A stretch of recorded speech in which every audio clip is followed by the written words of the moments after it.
Mangal Maitri student, today we start next chapter in history, एक साम्राज्य की राजधानी।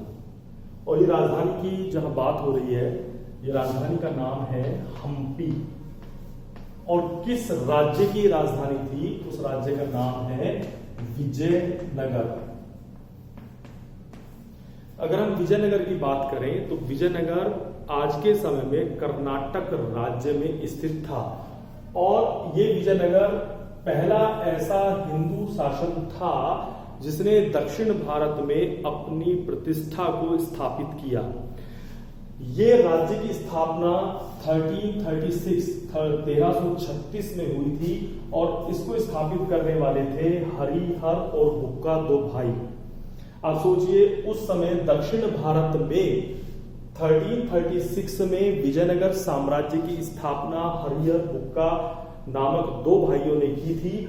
और उस समय अगर हम पूरे भारत में उत्तर भारत की बात करें तो उस समय मोहम्मद तुगलक, जिसको हम मोहम्मद बिन तुगलक भी कहते हैं, उनका शासन था, यानी तुगलक वंश का शासन था। और ऐसे समय में दक्षिण भारत में विजयनगर साम्राज्य, जो कि हिंदू साम्राज्य था, उसकी स्थापना करने का श्रेय इन दोनों भाइयों को जाता है। विजयनगर साम्राज्य था या हम्पी उसकी राजधानी थी, इन सब के बारे में जो जानकारी देते हैं वो हमें सबसे पहले जानकारी मिलती है सन 1800 में। और ये जानकारी देने वाले थे कॉलिन मैकेंजी। कॉलिन मैकेंजी का जन्म 1754 में हुआ था और ये ब्रिटिश सेना में एक ऑफिसर थे। लेकिन इनका रुझान बहुत ज्यादा था खोज करने पर, पुरातत्विक चीजों का ज्ञान प्राप्त करने के लिए।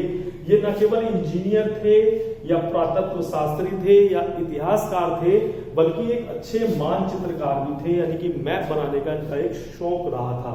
इन्होंने ही सन 1800 में पिछले 1336 में स्थापित विजयनगर साम्राज्य को खोज निकाला था, यानी कि लगभग 450 साल बाद इन्होंने इस राज्य की खोज की थी। आज के समय में ये कर्नाटक में है हम्पी। इस राज्य विजयनगर साम्राज्य में लगभग 4 वंशों ने शासन किया है। और इन 4 वंशों में सबसे पहले स्टार्ट होता है संगम वंश, जिसको 1336 से लेकर 1485 तक लगभग 55 साल इस वंश के लोगों ने शासन किया, जिसके प्रमुख थे हरि और बुक्का। उसके बाद सुलू वंश आता है। सुलू वंश को स्थापित किया था नरसिंह सालू ने, जो कि खुद इनका ही एक सेनापति था, यानी संगम वंश के जो राजा थे उनकी सेना में सेनापति था। लेकिन आप जाने कि इतिहास में होता क्या है, जब भी एक वंश के शासक यदि कमजोर पड़ते हैं, प्रजा का ध्यान नहीं रख पाते हैं, आर्थिक स्थिति खराब हो जाती है, तो वहां विद्रोह हो जाता है। और ऐसा ही विद्रोह संगम वंश के शासकों के साथ भी हुआ। उसके बाद सुलू वंश, जिसको नरसिंह सालू ने स्थापित किया था, की स्थापना होती है। उसके कुछ समय बाद तुलु वंश आता है, जिसको वीर नरसिंह, देखिए दोनों नाम लगभग सही सेम लग रहे हैं, लेकिन सुलू वंश के संस्थापक थे नरसिंह सालू और तुलु वंश के हैं वीर नरसिंह। उसके बाद नाम आता है अराविदु वंश, अराविदु वंश, जिसके संस्थापक थे तुरुमल। तो इस प्रकार विजयनगर साम्राज्य में 1336 से लेकर 1565 तक लगभग आप ये मान लीजिए कि 250 सालों तक इन 4 वंशों ने शासन किया था। ये 1565 या 85 हो सकता है, इसको एक बार देख लेंगे। इन 4 वंशों ने शासन किया। इसमें यदि सबसे प्रसिद्ध राजाओं की बात करें तो या तो इसको स्थापना करने वाले हरिहर बुक्का थे या फिर तुलु वंश के थे कृष्णदेव राय।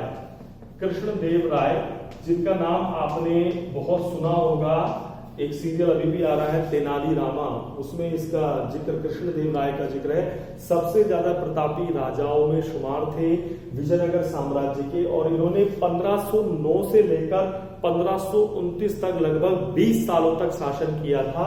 और विजयनगर साम्राज्य की जो प्रतिष्ठा थी वो चरमोत्कर्ष पर पहुंचाई थी। आज हम विजयनगर की बात इसलिए करते हैं क्योंकि विजयनगर एक ऐसा साम्राज्य था जो कि दक्षिण भारत में, अगर हम कहें तो इस इलाके में फैला हुआ था। ये विजयनगर साम्राज्य का इलाका हुआ जो वर्तमान में आज कर्नाटक का हिस्सा है। और ये कृष्णा नदी और तुंगभद्रा नदी के बीच का हिस्सा पड़ता है। यानी दो नदियों की बात आती है, कृष्णा और तुंगभद्रा। तुंगभद्रा इन दो नदियों के बीच इस साम्राज्य के शासकों ने शासन किया था। ये अगर हम विजयनगर को देखें तो ये चारों ओर से मुस्लिम शासकों से घिरा हुआ था। एक तरफ बीजापुर था, एक तरफ गोलकुंडा था, यानी बीजापुर था और गोलकुंडा था और अहमदनगर था। ये तीनों तरफ से यहाँ घिरा हुआ था। और उत्तर भारत में देखें तो वहां पर तुगलक वंश के मोहम्मद बिन तुगलक का शासन था। उसके बाद भी विजयनगर 225 सालों तक अपने आप को स्थापित रख पाया। उसके पीछे एक कारण और आता है कि विजयनगर का जो जितना इलाका था उसको चारों तरफ से एक दीवार से घेरा हुआ था। ये एक नवीन सोच थी उस समय विजयनगर को सुरक्षित रखने के लिए। और 3 लेयर की दीवार बनी हुई थी। ऐसे आप देखें, इस हिस्से में सब खेती बाड़ी हुआ करती थी, वन हुआ करते थे, ये बाहरी हिस्सा था। उसके बाद सेकंड ये आता है और सेकंड ये हिस्सा था जिसमें सामान्य लोग निवास करते थे, यानी प्रजा निवास करती थी। और फिर ये अंदर का हिस्सा आता था जिसमें राजमहल और अन्य जो राजकीय प्रतिष्ठान थे, मंदिर थे, वो स्थापित थे। तो यहाँ में विजयनगर की स्थापना के बारे में जाना, उसके विभिन्न वंशों के बारे में जाना और किसने विजयनगर साम्राज्य की खोज की उनके बारे में जाना। Thank you very much, have a nice day.